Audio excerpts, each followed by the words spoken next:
It's got to take the bio, but the more I read it, the more interesting it is. So I'm going to give you most of it instead of less of it.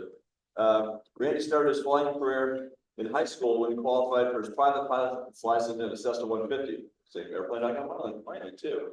After graduating a semester at Glendale College, Randy enlisted in the Army for the Warrant Officer Flight Training Program. Graduated from the United States Army Aviation School at Hunter Army Airfield in Savannah, Georgia, December of '69. Having graduated in the top 10% of his class, he went on to the H-1 Cobra qualification course before deploying to Vietnam. Randy served with, well, I'll kind of skip over some of these things. 1,000 combat hours, and was awarded the Bronze Star, the Air Medal, the Purple Heart, and on and on and on. After returning from Vietnam, Randy was assigned to the 3rd Aviation Company Cheyenne at Yuma Proving Grounds. When the rift came in 1972, Randy was separated from the Army and embarked on his commercial career, which lasted until February of last year, 55 years in aviation. Randy has flown more than 50 different types of aircraft, both fixed wing and helicopters, in 44 countries. Pretty impressive. He is rated helicopters, single, multi, seaplanes, holds FAA, CAA, JA transport pilot ratings, Peruvian and Indonesian commercial ratings. That must be an interesting story. And is a certified flight instructor. He's the author of Snake Pilot, his memoir of his tour in Vietnam, and was subject for a military channel documentary, Going Back Vietnam, that took him back to Vietnam in 2005. Randy retired from the U.S. Army as a CW4 Master Army Aviator after 32 years of active service in the National Guard and Reserve. In 2018, Randy was awarded the FAA Wright Brothers Master Pilot Award, which, as you probably know, is 50 years of safe operating in aviation. And for the last 8 years of his career, he was a senior lead pilot responsible for 2 military contracts, providing medevac support, flying the Bell 412 and 29 Palms in support of the Marine Corps and Fort Hunter Liggett, supporting the Army. Randy's been active in several veteran organizations. He is a founding member and past director of the Combat Helicopter Pilots Association, and a life member of the Vietnam Helicopter Pilots Association, former director of the Distinguished Flying Cross Society, a life member of the Military Order of the Purple Heart and the Military Runners Association. And Randy is a docent at PSAM, but without further ado, Randy, take it away. Good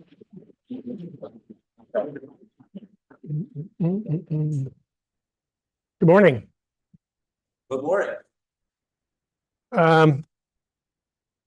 You might be wondering why I've got a constellation up there. It's kind of where my career started. 1955, 56, my aunt came out from New York on a TWA Constellation, landed at Lockheed Airport.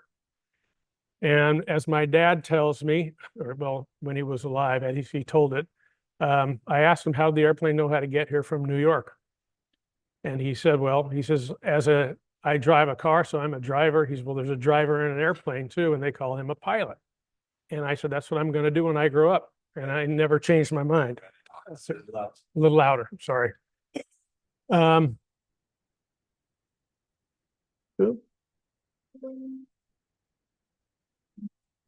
It's not clicking. Here, I could just go. Do a little tap dance over.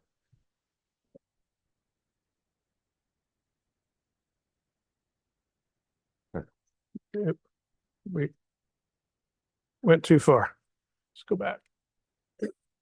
Let's go back.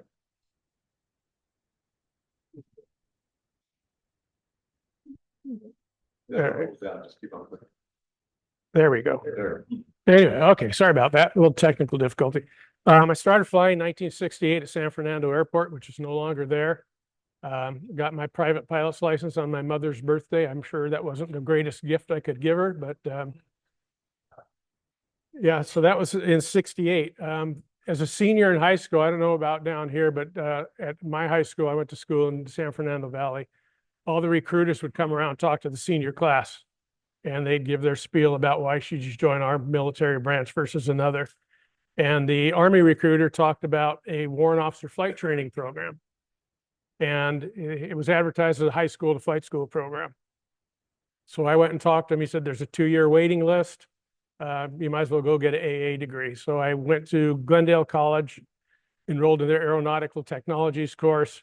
And my physical education activity for my first semester was bowling. So we had to go down to the bowling alley in Burbank, and as I was coming back up one of the roads, I saw, come on, this is not cooperating. I saw this poster, this very poster in the window of an Army recruiter. So I stopped and I went in and talked to him. I said, I heard about this program and I understand there's a waiting list. So how long is it? And he said, when do you want to go in? And I said, well, I wanted to go in right out of high school. And he said, well, there's no waiting list, so we can get you going. Well, I started the process. You had to do a general technical test and get a certain score. Then you could get the Born Officer Flight Training Test. And then you go to oral board. And on my oral board, I had a major, and he asked me what I wanted to do. And I said, well, I've got a private license and 75 hours, so I must be a shoo-in for the Mohawks. So I said, I want to fly Mohawks. And he said, you're going to fly helicopters. And I said, sir, you don't understand. I have never been in one. I don't understand how they fly, and I'm really not interested. And he said, son, he says, you can fly helicopters, you can run around the jungles of Vietnam carrying M16 for a year. And without any hesitation, I said, sir, you're absolutely right. I want to fly helicopters. So after basic training, I went to Fort Walters, Texas, which was the Army Primary Helicopter Center in Mineral Wells. And we did 4 weeks of what was called pre-flight. It was basically flight school without a helicopter. Here's when we learned regulations, aerodynamics, systems, regulations, et cetera. And we had 3 training helicopters there. We had about 1,200 helicopters at the base. Three training helicopters, and which one you flew depended on how tall you were. And with me being just under 5'10", I was relegated to the TH-55. This thing was built by a Hughes Tool Company. We used to call it the Mattel Messerschmitt. It's a really fun helicopter. It's not very fast. It had a VNE of like 75 miles an hour. And when we'd really push it to the limit, one of us, when we'd fly with stick buddy, one of us would hold our hands on the canopy to keep it from coming in when we exceeded the VNE. So after pre-flight, we did what was called Primary 1, basically learning how to fly a helicopter, emergency procedures, whatnot. That was 8 weeks.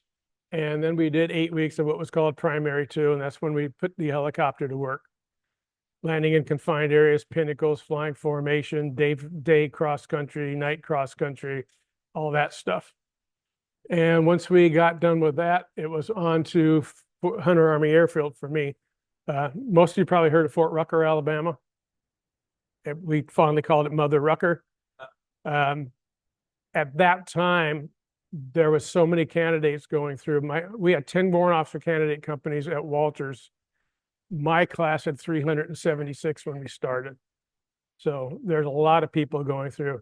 Fort Rucker didn't have the capacity to hold everybody, so they had a flight school element at Hunter Army Airfield. And I thought Savannah, Georgia sounded a lot better than Enterprise, Alabama. Once we got, okay. Our first stop there was basic instruments. There's a TH-13T Bell 47. It's the only helicopter I ever flew in the Army that I never learned how to start, because our instructor always started it and we were under the hood, and we spent about the next 50 hours without looking outside the helicopter. So we did 4 weeks of basic instruments, and then we did another 4 weeks of advanced instruments, which was airways, approaches, all the stuff that you would expect. And then after that, it was into the point in our flight school career that we all longed for. It was our first turbine helicopter, the Huey. Back then we had B models, D models. Most of the H models were in Vietnam. That was 25 hours of what we called contact. So everything we had learned in the previous 24 weeks, we consolidated into 4 weeks, and put all that into practice in the UH-1. Steve said I was able to make my way up to the top 10% of the class. I was offered a transition. The Apache, which you saw on the poster, wasn't in production, but the Cobra was. So I opted for Cobra school. So Cobra School was another 4 weeks, 2 weeks of flying and 2 weeks of gunnery ballistics. And for 4 weeks after that, I was flying the same helicopter in Vietnam. I was assigned to Charlie Troop, 1st to the 9th Cav. We were the eyes and the ears of the 1st Cavalry Division. For those of you who had been there, I'm sure you know we didn't have any front lines. So we flew what was called a hunter-killer team. You might have heard of that, or a pink team. We flew with an OH-6 scout helicopter, and their job was to fly down on the treetops and get shot at, so we knew where the bad guys were. And if you ever heard of brass balls, the guy that flew these had them. I have my utmost respect. Some of the bravest guys I ever saw. One of our guys got shot down 3 times in one day.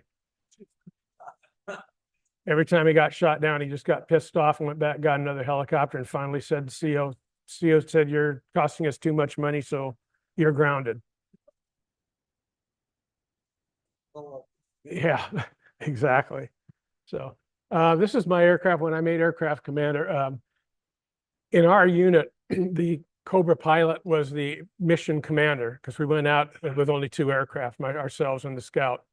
But that could turn into putting in airstrikes, shooting artillery, putting in a combat assault, any number of things. So we spent our first several months in the front seat learning all those different missions, plus being able to shoot the turret.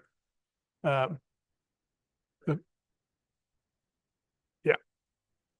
Yeah. Yeah, the co-pilot gunner in the front seat. I spent about 3.5 months in the front seat learning how to do everything.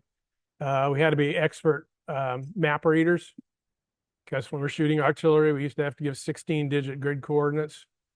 And so we became very, very adept at reading maps. Again, this is my aircraft. Hard to see, but I had a M35 system, the 20-millimeter Vulcan cannon on my left inboard, and it was a nasty weapon. Shot about 750 rounds of 20-millimeter. The explosive concussion was such that when it first came out, the co-pilot's canopy would fly open, the ammo bay door would fly open, the hydraulics bay would fly open. So they ended up, you can see they put in a lot of structure to prevent that. They upgraded all the latches to prevent that from happening.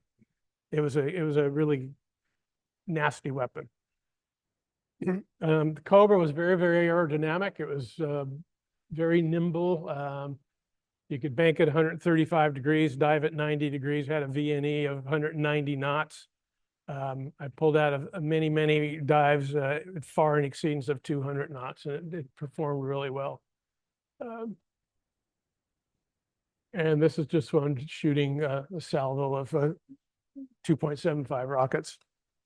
So, yes, sir.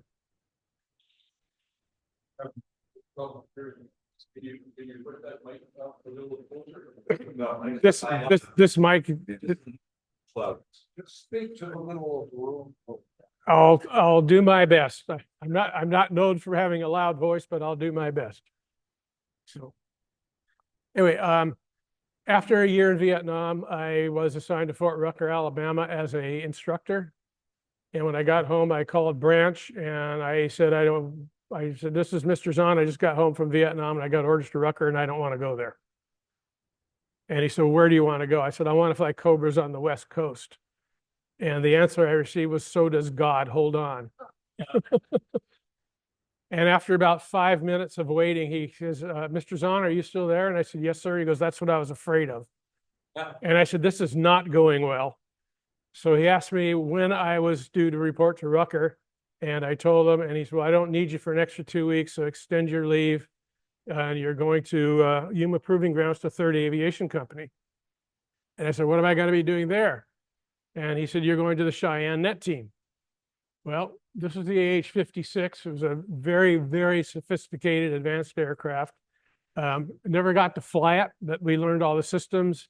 We flew chase for it. And of course, the Army basically canceled the program because the Cobra had been fielded in Vietnam. It was doing a great job. The Air Force had some heartache about us having this aircraft. So it went down the tubes. So after that, we got transferred up to Fort Hunter Liggett. At that time, it was Hunter Liggett Military Reservation. If you've never been there, it's one of the Army's best kept secrets. It's the old Hearst property, William Randolph Hearst Ranch, just across the mountain from the castle. Absolutely beautiful place to fly. And there I was considered an experimentation, test, research, and development pilot. And we worked all the systems that eventually went into the Apache helicopter. We did all the optical systems, all the weapon systems, and they eventually consolidated them onto the Apache. Well, February of 72, the RIF came, and I was given notice that in 90 days I was no longer part of the Army, which I wasn't very happy about because I wanted to make it a career. So off I went, and my roommate from Vietnam had applied for a company called Arizona Helicopters, and I was at Larry's house when he got the call to come. And I said, ask them if they need more pilots. And they did. So I got hired. Arizona Helicopters. We were initially slated to go to Laos on a USAID contract. That had been canceled. So we ended up going to Jakarta, Indonesia, flying offshore. Initially in the Bell 206. Interesting, we had to take our flight checks with the DCA, this Department of Civil Aviation. And so Larry and I went together. He went with the inspector. We traded seats in a confined area south of Jakarta somewhere. And we got back to Gamiron Airport. And as they were walking away, the inspector said, "You shut down the aircraft and we'll go debrief." And I called Larry to come back, and he said, "What's the matter?" And I said, "How do you shut this thing down?" I said, "I've never even been in a 206. So anyway, the other aircraft we had was the Alouette 3. The Alouette 3 was designed by Sud Aviation in France. It was originally designed for the Alpine Air Rescue Service, designed and built for high altitudes. It was a real pig at sea level, just a lot of gas, a lot of gas. Kind of a fun helicopter. Pilot seat was in the right. It had three seats in the front. Pilot seat, co-pilot was in the middle, and a passenger seat in the left. And one day we were getting ready. I was doing a line check on somebody, and our company man got in the left front seat, and he goes, "Well, what do we owe this honor?" And I said, "What honor is that?" He said, "We got 2 pilots today." And I said, "Dudley, don't feel so honored. He knows how to take off. I know how to land."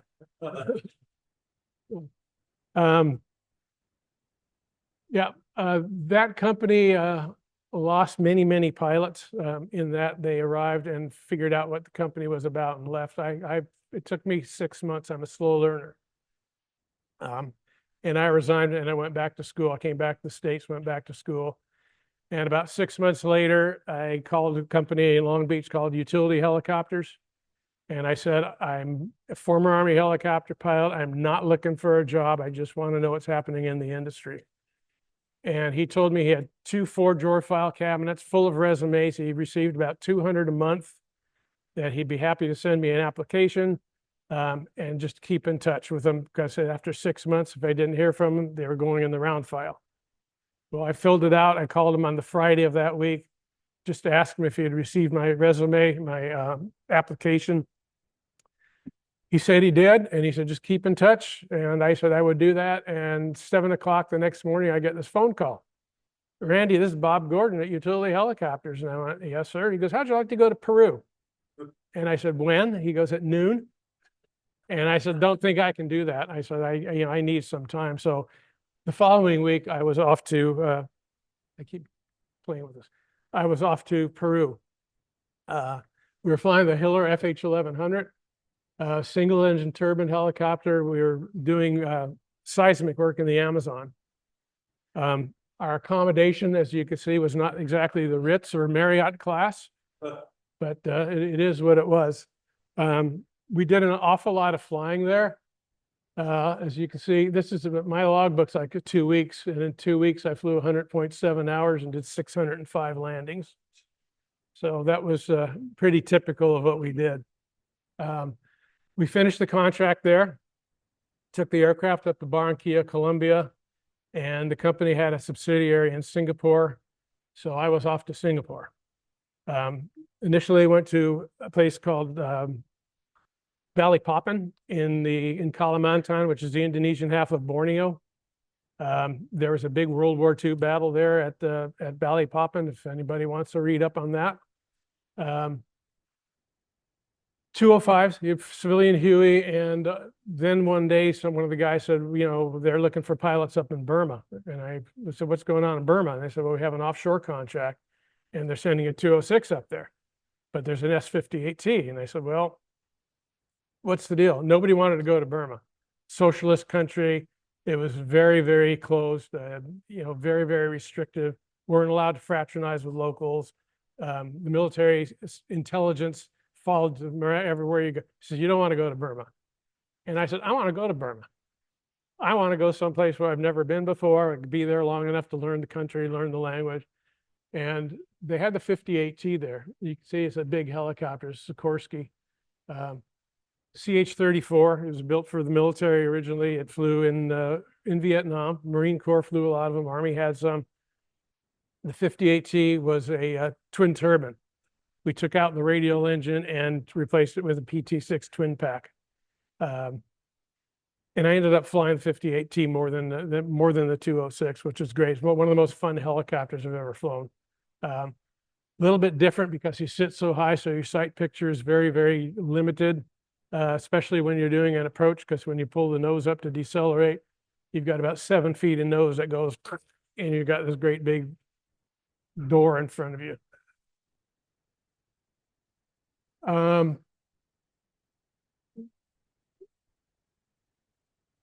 The aircraft's capable of lifting about 4,000 pounds on the hook. We flew out of Rangoon. Interesting fact was our hangar that we hangared the aircraft in was Chenault's old hangar during World War II. And there was still a bunch of memorabilia in the hangar there. We finished the contract in Rangoon. Then we went up to what was called Sandaway. It was like the Waikiki of Burma. Absolutely beautiful beaches. Finished up there, ended up ferrying the aircraft back to Singapore. And they had no contract for it. And I got there, and about a month later, I got told I'm going to Karachi, Pakistan. So I ferried the aircraft from Singapore to Karachi, a long cross country. This was in Karachi. We did an offshore contract there. That contract landed about 4 months. And it was then going to, we went to Madurai, India. I left that company after about 4 years. I did something really stupid. I kind of came home and I got married. Everybody's heard of AIDS, aviation-induced divorce syndrome. Well, that's how that ended. But in the meantime, I took a job with Air West Helicopters in Colorado Springs, Colorado. Went down, picked up a brand new Llama. Very unique helicopter. It was built by the same company that built the Alouette 3. It was built for high altitude. The aircraft will lift its own weight at 16,000 feet. Yes, sir. This would have been 73,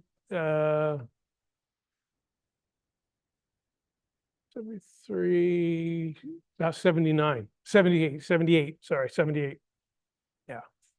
So picked that up brand new from the factory. It was a really, really fun helicopter to fly, but it was noisy and it had excuse my French, but it had a shit ton of power.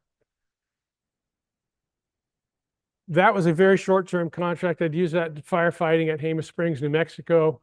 After the contract, the company had no more need for me because they didn't have another contract. So I was off looking for another job. And I got a job with Sabine Offshore Helicopters in Sabine Pass, Texas. We flew 500s, A-Stars, Gazelles. And then we got introduced to the 365C, another French helicopter. This was a twin engine, 4-bladed aircraft with a, let's see if I got that little pointer. Bottom. Yeah, this thing, it's not reflecting off there. As you see, the tail rotor is what was called a fenestron. It's basically a tail rotor inside a window. Main reason for it is keep from having tail rotor strikes that protected the tail rotor. Bad thing about it, took about 200 horsepower in a hover. But once you got into forward flight and there's a big cambered fin, and once the airflow got over the fin, you got about 180 horsepower back. So it was really quite neat.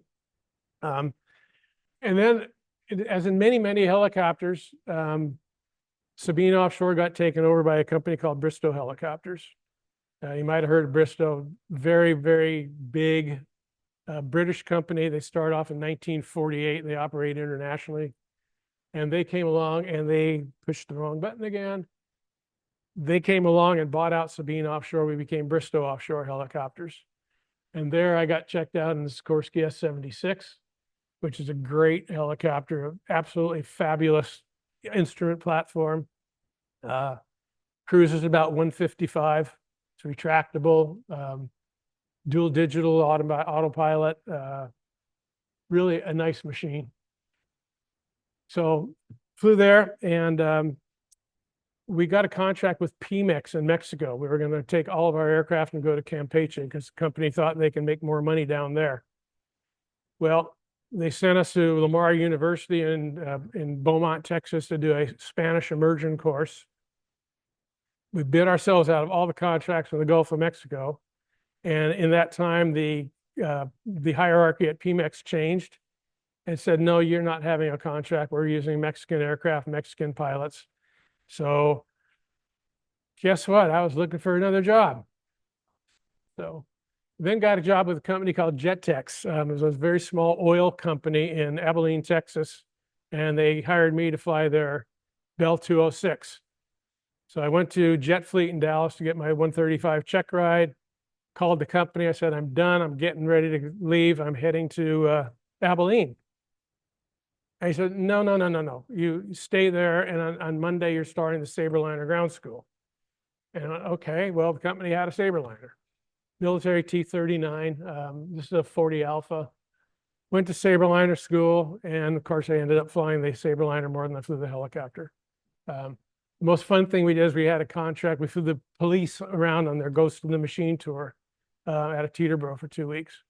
So I got to go to 10 police concerts in 2 weeks and hang around with the guys. So that was a lot of fun. I left that company because I got in trouble with the owner. He admonished me for not allowing some of his friend passengers to smoke marijuana and snort cocaine in my aircraft. And I said, you know what? I don't want to work here. And I left. So I then got hired by a company called Energy Fuels Nuclear. It was a mining company in Denver. We had big mining operations on the Arizona Strip, the north side of the Grand Canyon. We were mining uranium. And excuse the picture because this is a picture of a picture taken through glass. But this is our heliport in Kanab, Utah. We had 2 Jet Rangers, a Soloi 47, which is a Soloi turbine engine in the Bell 47. And then we had a brand new Long Ranger that you see there on the bottom left. Really fun helicopter. I flew it through to its 100-hour inspection. And at about 103 hours, the helicopter looked like this. We had a mechanic who was one of our Learjet pilots. He was actually he was an ANP. He was a Learjet pilot for the company. And when he would come down to Kanab, he would work on the helicopters, helping our mechanic. And on the 100-hour inspection, you have to repack the tail rotor drive shaft couplings. And he had put the nut on the bolt, finger tight, got a phone call that the boss was ready to leave. So he took off to the airport to get in the Lear. And our mechanic, who was having lunch at that time, came out and looked at it, said, oh, it looks good, covered it up. And about 2 hours later, because it was only finger tight, the tail rotor drive shaft decided it didn't want to be part of the aircraft anymore. And it exploded out of the tail rotor drive shaft. And it was very fortunate. I had 5 people on board, but none of us got a scratch. And had it been about 10 seconds later, it would have been all over but 5 funerals, because it was a very steep, narrow canyon that went into a gorge, and we wouldn't have had a prayer. So Anyway, the owner of the company sold him part of his interest in the gas hills to a Swiss company, $44 million. Went upstairs with his wife, sat down watching TV, took a deep breath, and he was dead. Massive heart attack. I was the chief pilot, therefore I was the biggest drain on the budget, and therefore I was the first one to go. So I called my management officer in the Army, and I said, "What have you?" Well, the reserves at that time. So what have you got? He said, "I need somebody to go to Fort Drum, New York, for 6 months as an augmentee." So I went to Fort Drum, and there I was flying a UH-1, but we also had a T-42. I was not multi-engine rated at that time. I was not military. Well, I should say I had my multi, but I didn't have a fixed wing rating in the Army. But I ended up flying the T-42. We flew around. We flew generals around to Concord, New Hampshire, Providence, Rhode Island. And the guy that I flew with, Bob Jangro, he was the aircraft commander. I flew as co-pilot, and I would do many of the landings. And I remember he looked at me, he said, "You know, you really pissed me off." And I said, "Why?" He said, "You're not even qualified in the aircraft, and you land it better than I do." So that was short-lived. My roommate from Vietnam at that time was the chief pilot for a company called Mobile Producing Services East Asia in Singapore. Larry called me up. He says, "We got a contract. We're going to be operating 2 Pumas in Indonesia. You've got your Indonesian license. Are you interested?" So I was off back to Indonesia, or I should say to Singapore initially. First class on Singapore International, working for oil companies, it has its benefits. First class Singapore International, went down to Jakarta to get my medical, and then I was off to Aberdeen, Scotland to Bristow's to get converted into the Puma. This is a 330J, 12 passenger, again, built by the French. Fell in love with Scotland. I was there for a couple of weeks, and I called Larry, told him we're done. He said, "Well, it's at the holidays. This is in December, so Scotland in December is a bit cold." He said, "Nothing's going on. We're shut down for the holidays, so just go home." And he said, "Just go home for the holidays, and I'll call you when we need you." Well, he called me in January and said, "Indonesian government are using Indonesian pilots. They won't give you a visa, so sorry." What I got out of that was I got a Puma conversion. Go back to it again, back the wrong way. The technicalities. I got a Puma conversion. I got a contract completion bonus because I had worked for 4 months and never worked 5 minutes for him. So when I got back, I hired on with a company called Airspur.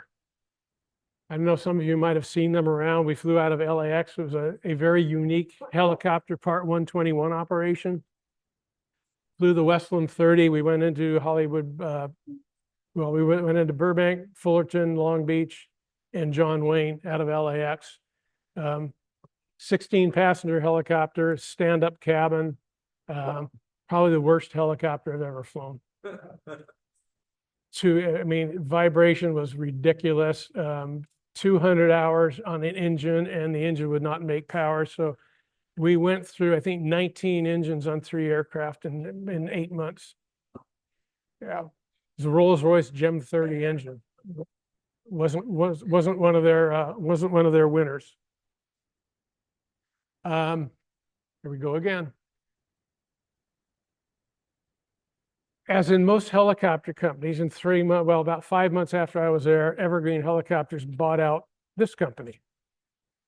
And they immediately fired all of the captains, upgraded all of the co-pilots to first officer, took their 206 pilots from Oxnard, made them co-pilots, and within 3 months, they had destroyed the drivetrain on all of the aircraft, and they're out of business.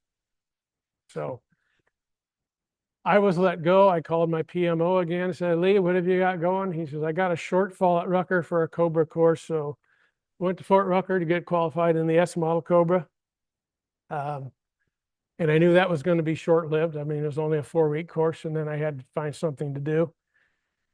So there was a company in Houston called Clinton Aviation that I had really wanted to go to work with when I was down in the Gulf of Mexico. And as I left Fort Rucker after I finished the S model transition, I drove through Houston. I thought, you know what, I probably ought to stop in there and just say hello and let them know I'm still interested. And as I got there, I said, I really don't want to wake up in Texas. So I just kept driving.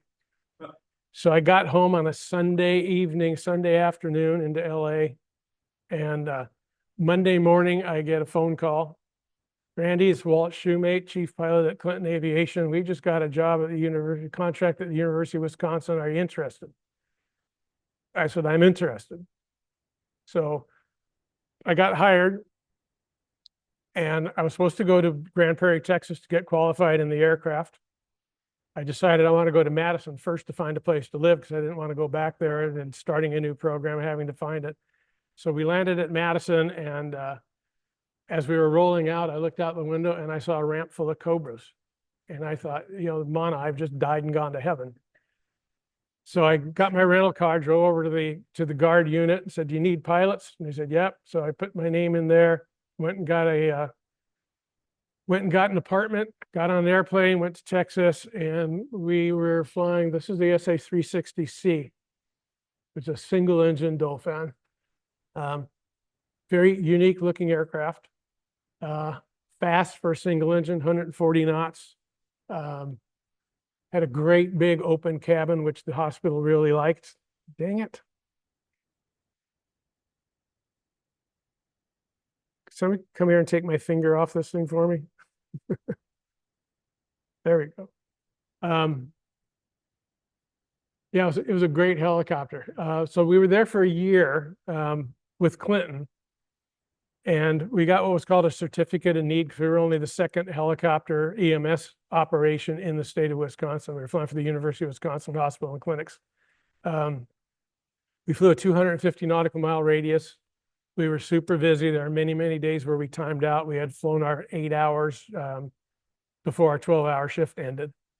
And when it came time for contract renewal, when they got the certificate of need, Clinton says, we don't really want to be in the EMS business. So they sold their contract to another company called Madison Air Care. And after flying this beautiful aircraft for a year, we ended up with a not a Jet Ranger, an A-Star as an interim aircraft until our new aircraft got completed. We did a lot of public relations. We would go to all the EMS units, all the hospitals, tell them what we're capable of doing. And we did a lot of fly-in breakfast. So one Sunday morning, we went to Sparta, Wisconsin, just outside of Fort McCoy. And we happened to land just next to a Marine Corps UH-1N, which is a twin-engine Huey. And as soon as we got out, this is our chief flight nurse on the right and our flight doc on the left. And as soon as we got out, all these Marines were over there kind of looking, and they started, oh, Captain, can we go get your breakfast? Can we? So they were doing all, these guys are sitting there looking like, how do we get your job? So anyway, this was our new aircraft. This was the Dauphin II. At that point in the helicopter revelation, they were starting to go to twin engine, four-bladed systems. Four-bladed systems are a bit quieter because we were starting to get noise complaints. So Aerospatiale came out with this. It's the twin engine version of the singlet I was flying. Retractable gear, again, 155 knot VNE, same open cabin. So we had that as our primary, and then our backup aircraft was the twin A-Star. This isn't the actual aircraft that we flew, but I didn't have a picture of it, but the one that we flew actually belonged to Lionel Richie. He leased it out. So I was there for 4 years. I was a lead pilot, had a great time. I met my wife there in Wisconsin. One of the guys that worked for me came in, he says, have you ever heard of Bond helicopters? And I said, the only Bond helicopters I know is in Scotland. And he said, well, they're looking for pilots. And I said, where? He goes, in Scotland. I said, no.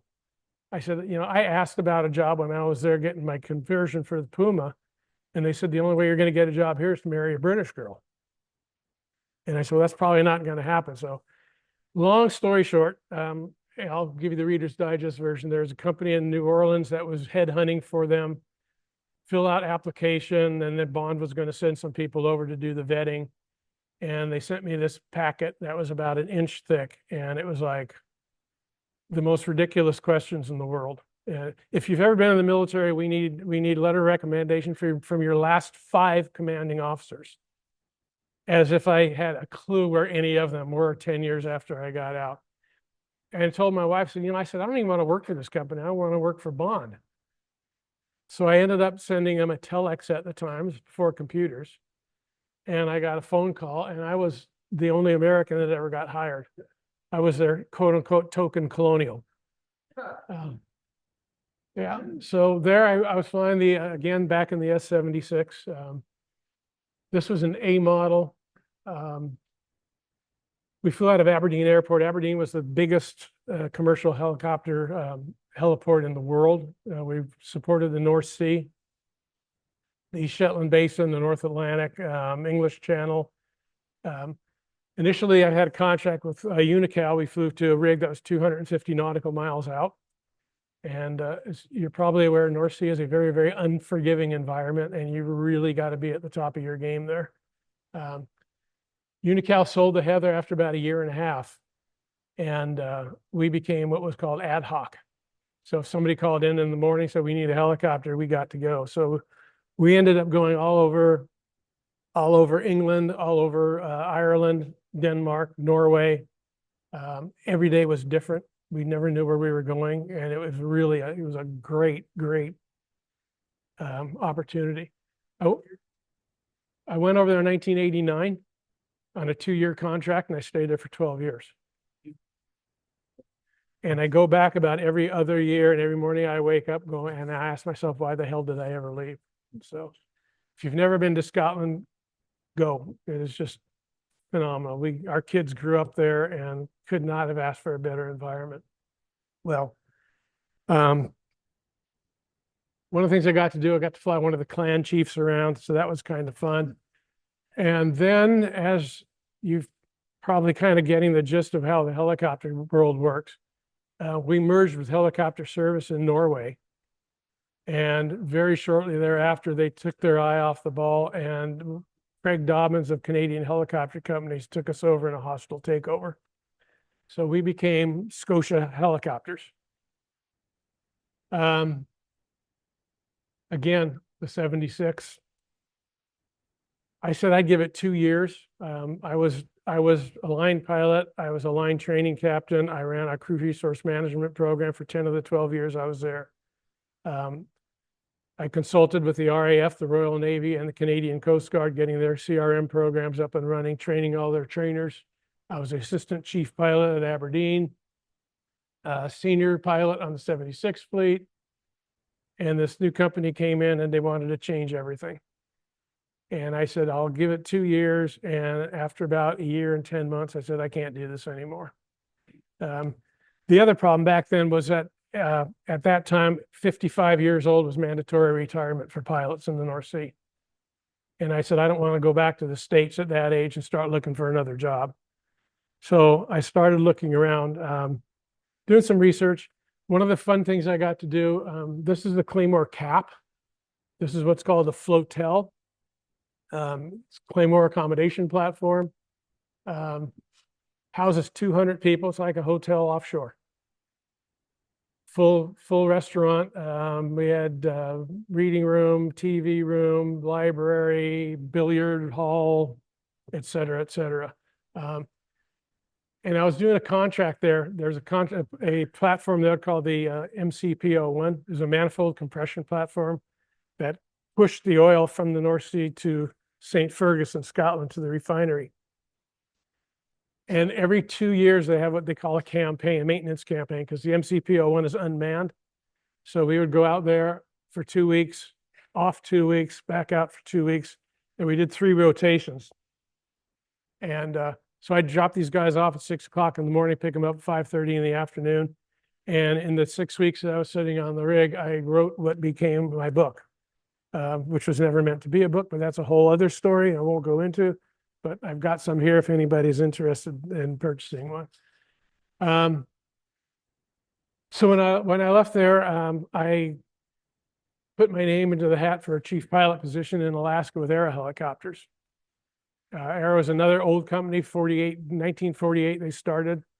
Carl Brady went up there with a Bell 47A, which had just a little windscreen. It was a convertible helicopter. It had no roof on it. He was doing surveying. When I got there, we had 25 helicopters doing tours. We did oil and gas. We did mining. We did all kinds of things. One of the things we got to do when I got off work at 5 o'clock in the afternoon, I'd call my wife and say, "Bring the kids and let's go fishing."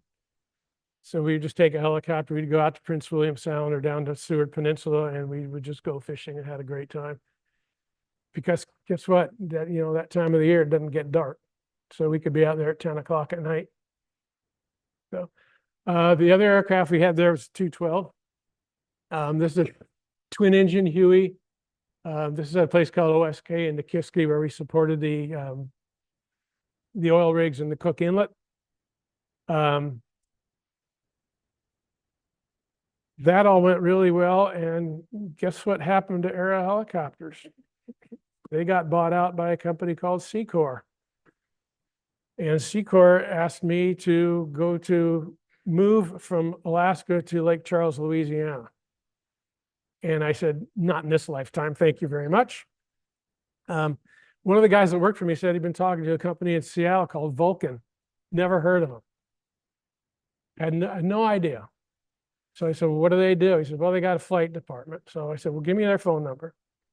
So I called up and I said, well, can I speak to somebody who has something to do with helicopters? And the guy got on the phone. He said, this is Brent. Well, my son's name is Brent. So I said, I named my son after you. And he goes, huh? So we started talking. So anyway, I went down to interview, and this was Paul Allen's flight department, Paul Allen and Microsoft. Went into the hangar for my interview. They gave me a tour. In the hangars, 2 Boeing 757s, a Global Express, a G5, an F5E, an Alpha Jet, an amphibious twin otter, and a helicopter. And I said, why does he have all these aircraft?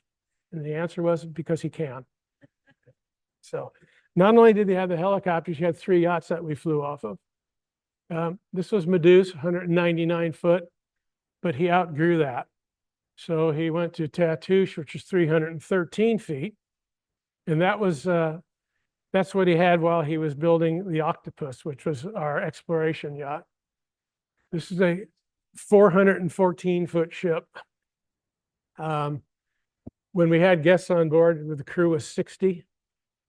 We had 2 helicopters. We had a hangar. You can see the S-76 on the back, and on the front, there's a MD-902. And whenever we landed up on the bow deck, we used to call it the hood ornament. This is an exploration yacht. It's got an icebreaker hull. We went all over the world. One of the neat things we did is we went and we found the Yamato, which is the Japanese battleship that got sunk before it ever really went to battle. Got some really neat pictures of it underwater. We had UAVs, underwater vehicles, 1,000-meter tethers on them so they can go down about 3,000 feet. Inside it, we had our own yellow submarine. The tender man of war was 65-foot tender. And it had 13 other tenders on the boat. And it was really cool. This is a very James Bondish boat. The transom would go down, the back of it would open up, and they'd flood the hull. And Pagu, which was the submarine, would go in there, and then they'd put man of war in behind it. So it was really neat. It was one of those deals where I got to go to many, many places that I'd always dreamed of and never ever thought I'd get to go. We went to Tahiti, we went to China, Greece, Cannes Film Festival 2 years, Venice Film Festival 2 years, Galapagos, everywhere. It's just really neat. This was our 2 aircraft off of the Octopus. So this is in Tahiti where we were waiting for the boss to come. So we would just fly in there and wait, and then we'd fly him out to the boat. This Just a quick picture landing on the boat. This was in Italy. One of the other places we got to go, this is the 902. Interesting thing about this helicopter, you'll notice it doesn't have a tail rotor. It's got what's called a ducted fan, and this cone at the back rotates with the pedals, and the exhaust from the engines goes through this fan and accelerates it, and that becomes your tail rotor. It's called a notar. So it's very, very unique, really a fun helicopter to fly. Great visibility, fast, smooth. This picture was taken at Virginia Airport, just north of Durban in South Africa when we were down there. This is Lanseria Airport in Johannesburg, and you can see some of his fleet was there, the 757, the G5, and the Global, and the 76.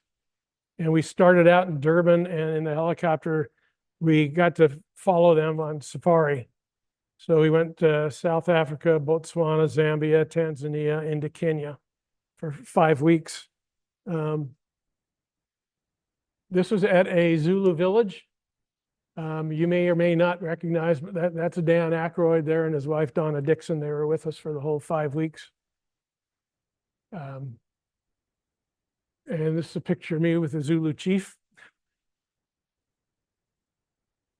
And then we went, it was interesting because we were there. I was flying the 76 that day, and when the MD was going to take off, I wanted to get a picture of it just clearing the trees. And as I took it, this Zulu warrior came and jumped right in front of me. And I thought, you have just ruined my picture. And actually, it's one of the best pictures I've ever taken, I think. So, yeah, anyway, we made our way up to Kenya, and this is with some Maasai warriors. Paul Allen was a big musician. He loved music. He had a band that traveled with him. There was a recording studio on all 3 of the boats.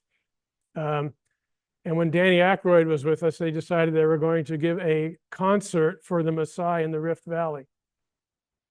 So they trucked down speakers, stages, and he said, who the hell is going to come here? We're in the middle of the valley. There's nobody here.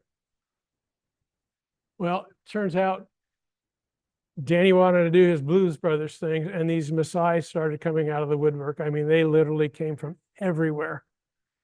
And if you're familiar with them, when they hear music, they start jumping. They have their spears, and they just start jumping. And they can jump like straight up, like 4 feet off the ground. It's unbelievable. And they were just rocking and rolling. So we finished that. We got back to Seattle, and there was a big kerfuffle in the hangar. I was wondering what was going on. Well, Paul wanted to start using his Twin Otter, and the jet guys didn't want to go back and fly a mere turboprop. So they were having some issues with guys calling in sick. And I said, I'll fly it. Well, I didn't have a float plane rating. So they sent me to Kenmore, Washington, to get my float plane rating in a 150 horse Piper. Really a nice little airplane that got off the water really quick. And then I got my multi-engine in the Otter.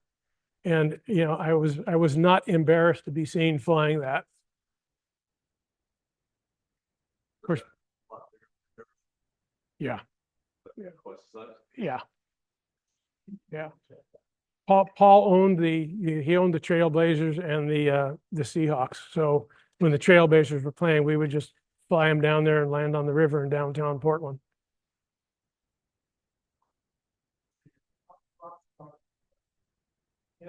Allen family. And if you'll notice, there's a big black 757 flying around that has Trump on the side of it. It's 757 Alpha Fox. It's Paul's old airplane. Yeah, I've done like 3 trips in that airplane. So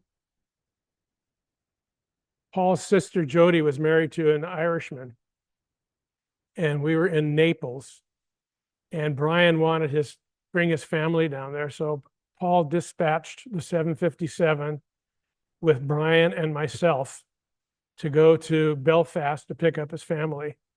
And we got to the airport, and all these buses came, and Brian went in, he's sitting there, and one of the bus drivers sitting there, he says, well, where's the other passengers? I said, there aren't any other passengers. And he looked at me, he said, what do you mean there aren't any passengers? There's just me and him. I said, take him in. And he was there scratching his head, and he couldn't figure out why the 757 came in with 2 passengers. So, anyway, got back. This is in Shanghai, China. This is on the trip just before we went to, we found the Yamato. We did Shanghai, Japan, Okinawa, and Taiwan on that trip. So yeah, it was a lot of fun. I got crossways with the chief pilot. The chief pilot was not a helicopter pilot, and he made commitments for us to do stuff that we could not do.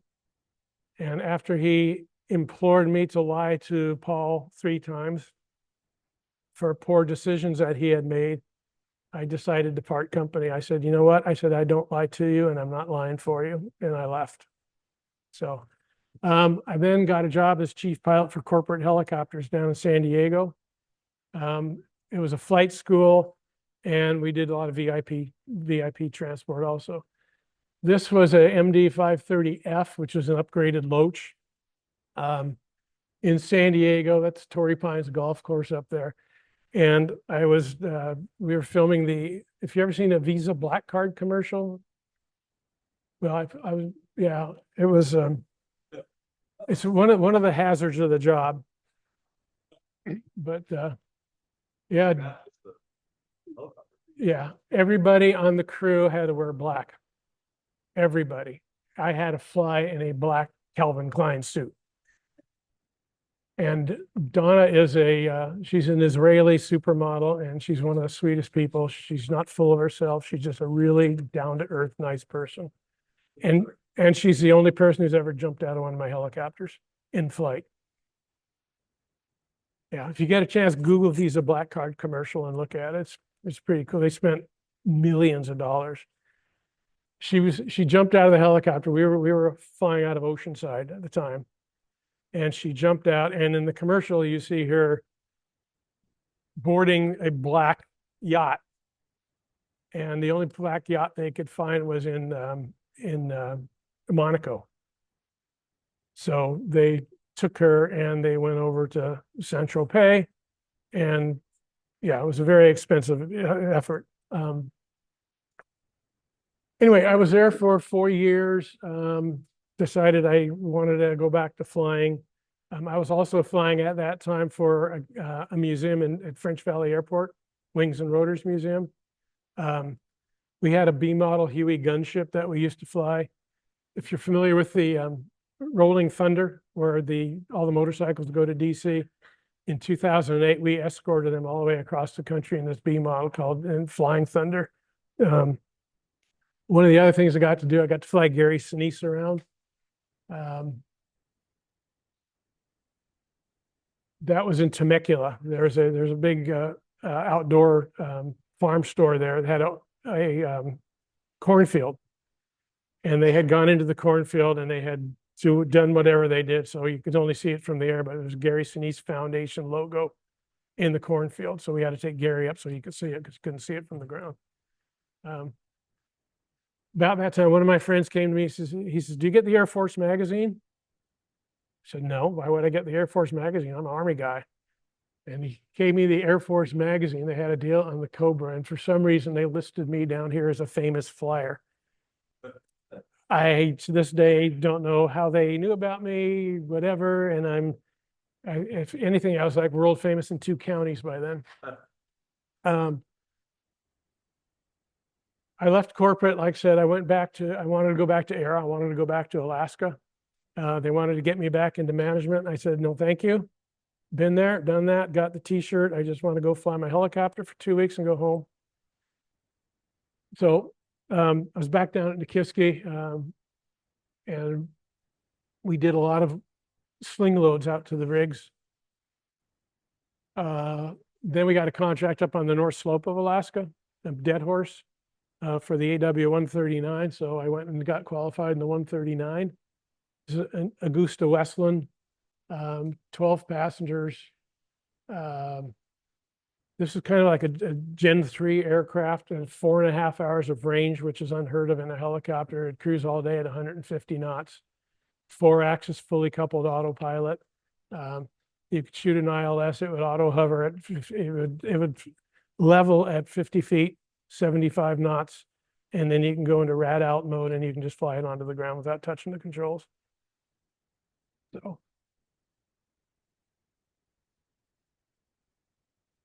So that was that. And then this is up on the North Slope. This is on a summer day. In the wintertime, it's not quite as nice. This is about -30, refueling at Dead Horse. One of the unique things about ERA is we were the only company in the entire world who had operation specifications to do night and IFR sling loads. Because you go up there on the slope at night or in the wintertime, and this is very sensitive. Yeah. You get up there on the slope in the wintertime and it doesn't get light for 3 months. And we got to support the island. So yeah, so that's very interesting. It takes an entirely different skill set to do things. This is approaching the island. As you can see, it's very, very easy to get white out up there. You really got to have your head on a swivel and be watching your instruments. And to work on the slope, you had to have 2 years of experience on the slope before you can operate as a captain up there. In 2013, I got to do the Arctic Submarine Laboratory. This was our ice camp. It's 135 miles north of the north coast of Alaska. This is the Arctic Ocean. We were supporting the USS New Mexico and the USS Los Angeles, 2 nuclear submarines. They'd go up there, they'd do war games. They would shoot acoustic torpedoes. And what we would have to do is go out and locate the torpedo. Give you an idea of how cold it was. We'd have to cover the helicopter. I'll get back to what I was saying, sorry. Yeah, we had to fully cover it and put a Herman Nelson in there to keep the oils and lubricants so where we could fly. The year that I was there was the first time in the history of the program that the submarine was actually able to surface at the camp. We had a lead open up. It's called a lead. When the ice starts to break up, it looks like a river running between the ice floes is actually the ocean. So the submarine was actually able to surface right there at the camp for the first time.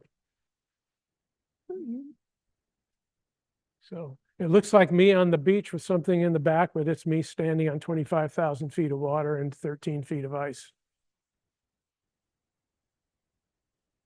So here's what we did. We would have to find, we'd locate the acoustic torpedo, and we'd take a team out and they'd drill a hole through the ice. That's the plug that I'm sitting on there. So that's how thick the ice was.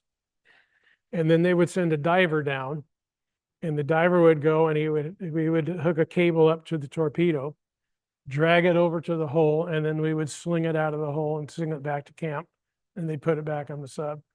So it was a really unique and a unique experience.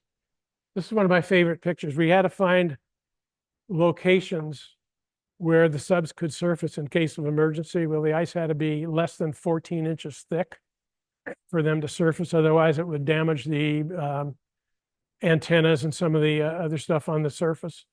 So we would find areas, we would put an X, the X marks the spot. We'd give them the coordinates, and hopefully they would be semi-close. So I think we did a pretty good job on that one. Sometimes when they surfaced, they had unwanted visitors.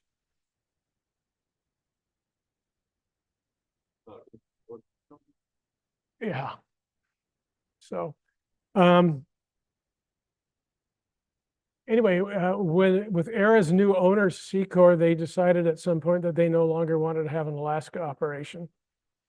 So we went up there on a crew change one morning and were told that we were all terminated, and it was back to looking for another job. So my final job was behind the Bell 412. This is up at 29 Palms at the Marine Corps Air Ground Combat Center. We strictly flew medevac support for the Marine Corps. We didn't do anything civil. It's the largest training base in the country. every Marine Corps installation in the United States will fit inside of 29 palms. It's 1,063 square miles. So we had a primary helicopter and a backup helicopter. Medevac was actually, unfortunately, only about 10% of what we did. It means nobody was getting hurt. But we did range sweeps. We flew VIPs around. We took technicians around to some of the antenna arrays to change batteries, change solar panels. And the other base was up at Fort Hunter Liggett. As I said, it was a beautiful base. This was William Randolph Hearst's old summer hunting lodge. It's over the mountain. Mission San Antonio, one of the original California missions, is just up the valley, about a half a mile. It was my last active duty assignment. So our old BOQ is now an IHG hotel. It's called IHG Army Hotels. And when I first went up there, they gave me my hotel room, and I went up to my hotel room. It happened to be my old BOQ room. And I just thought, boy, if these walls could talk. And then I thought maybe it's best that they don't. So our backup aircraft there was the BK-117. This is a German design. Probably one of my least favorite helicopters. I just never was comfortable in it. It's a nice helicopter. It was fast and all that, but I just wasn't very comfortable in it. So, as Stephen mentioned, in 2013, I was given the Wright Brothers Award. The FAA representative who gave it to me, and I don't know because I haven't checked the facts, but he did tell me that less than 1% of all licensed pilots from the Wright brothers till today have received the Wright Brothers Award. Less than 1% of that 1% flew for the entire 50 years. And less than 1% of that 1% flew helicopters. So I guess I'm a 1%er. That's what the certificate looks like. And they give you a neat little lapel pin also. So one of the other things, I was still up at Hunter or at 29 Palms. One of the other things we did at times was pizza delivery. And the guys were out in the field when they thought they might be there for an hour or two and ended up being there for 5 or 6. I'd fly back and get them something to eat and bring it back out to them. This you may or may not recognize. Our primary trauma center is Desert Regional. So this is me on top of Desert Regional. And then the last airplane I actually got to fly was the Ford Trimotor. It came out to French Valley, and they were selling rides, and co-pilot seat was what my son said. He's, Dad, you gotta fly. I said, I'm not spending $200 to go fly for 30 minutes. And he bought me a seat, and I got in, and we took off, and he says, you got the airplane? I said, okay. So I got 20 minutes in my logbook in the Ford Trimotor. Gary had asked me about some of the people I had flown. So these are some of the people that I got to fly during my career. You might recognize some of them. Captain Kirk. Yeah, I flew him onto the Midway for Comic-Con.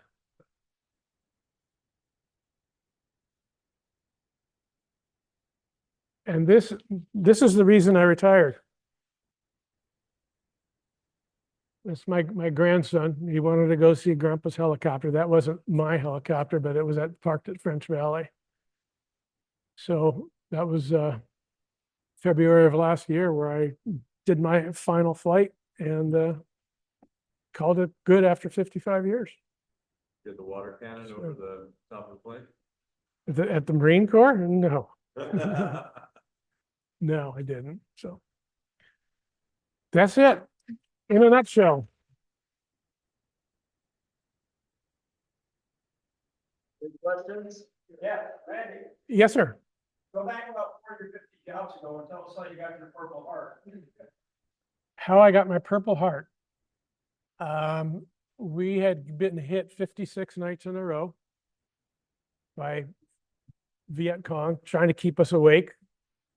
And I was in my bed about 10:45 one night, listening to the Classics 4. I was listening to Stormy.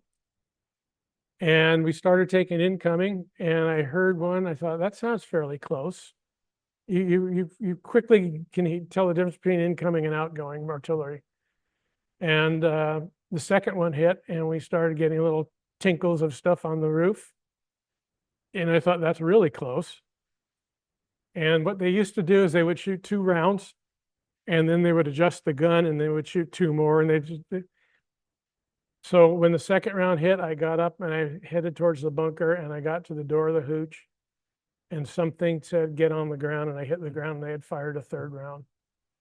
And it hit my roommate at the time was our infantry platoon leader who lives in Indio. A Chinook had gone down just outside of the base camp. We never left our blues on the ground. There was a very elite infantry unit that was hand selected, and we put them into exploit stuff that we found, whether it be a cache or a bunker complex, whatever. Our CO said we're going to leave the blues in to protect the Chinook until they can get it out the next day. The round that hit impacted Harvey's pillow. And I was about 6 feet ahead of the pillow laying on the ground. Had I been running, it would have cut me in half. So that was it. I got pretty much blown out of bed. Yes, sir, David.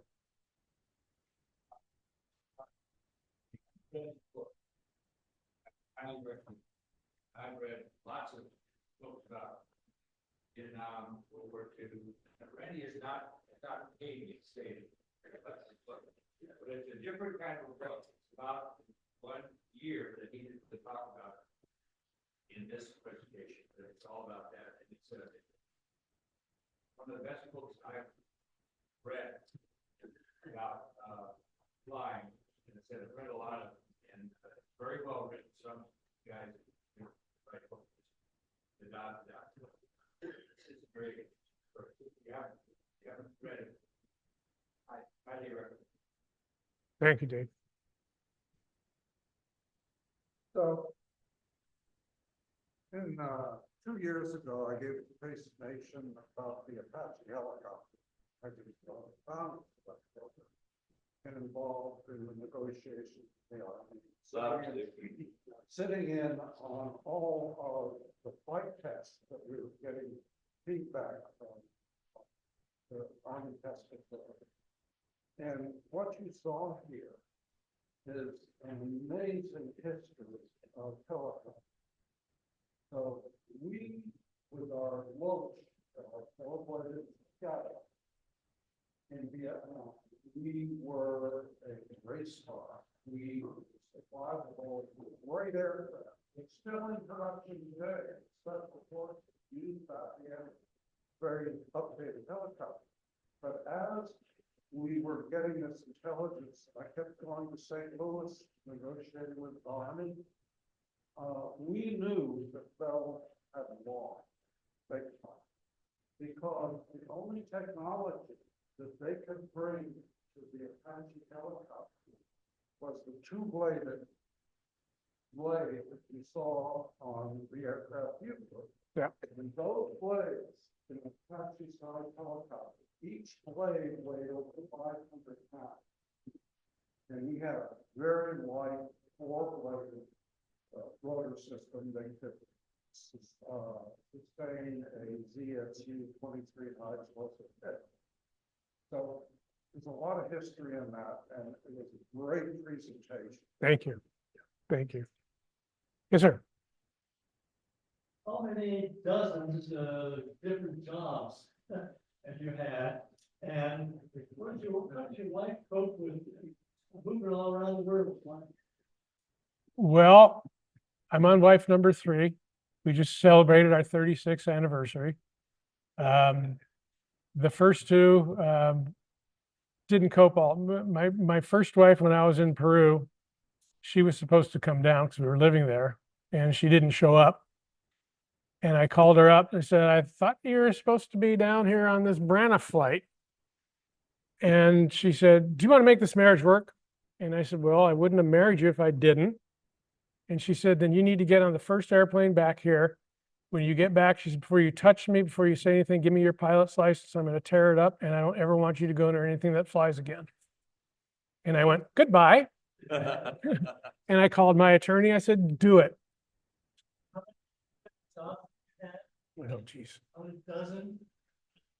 You know, it's funny because many of the jobs were with the same company with just, you know, they would sell out to a different company. So I don't know, 10, 15, and I never really counted.